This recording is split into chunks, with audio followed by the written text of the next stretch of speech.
YCP తప్పుడు ప్రచారం చేస్తుందని అనంతపురం కూటమి నాయకులు మండిపడ్డారు. శాసనమండలిలో చెప్పులు ధరించి వెంకటేశ్వర స్వామి ఫోటోలు పట్టుకుని హిందువుల మనోభావాలు దెబ్బతీశారని జిల్లా టీడీపీ అధ్యక్షుడు నాగరాజు అన్నారు. రాజకీయాన్ని తప్పుదోవ పట్టించడానికి జగన్ కుట్ర రాజకీయాలు చేస్తున్నారని ఆరోపించారు. ప్రజలు వైసీపీని నమ్మే పరిస్థితిలో లేరని, ఈ తప్పుడు ప్రచారాలను కూటమి ప్రభుత్వం తిప్పికొడుతుందని కూటమి నేతలు అంటున్నారు. క్రిస్టియన్ మతాన్ని ప్రోత్సహించేలా జగన్ గత 5 ఏళ్లు పరిపాలించాడని బీజేపీ జిల్లా అధ్యక్షుడు రాజేష్ అన్నారు.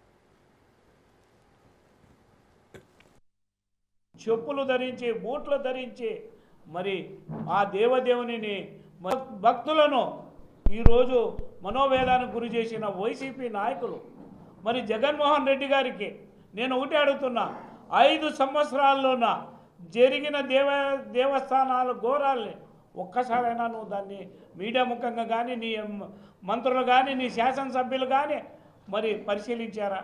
మరి అలాగే మరి తిరుమల తిరుపతి దేవస్థానంలో జరిగిన ఘోరాలన్నీ కూడా ప్రజలకు 5 సంవత్సరాలు మరచిపోకుండా ముందనే మరి హిందువులంటే నీకు శత్రువులుగా ఆనాటి నుంచి నేటి వరకు మరి ఈరోజు కల్తీ నెయ్యి విషయంలో ప్రజలను మార్చేందుకు మరి దాన్ని డైవర్షన్ తీసుకునేందుకే ఈరోజు ఈ శాసన మండలిలోన మీరు ఈ కార్యక్రమాలు ప్రవేశపెట్టారు.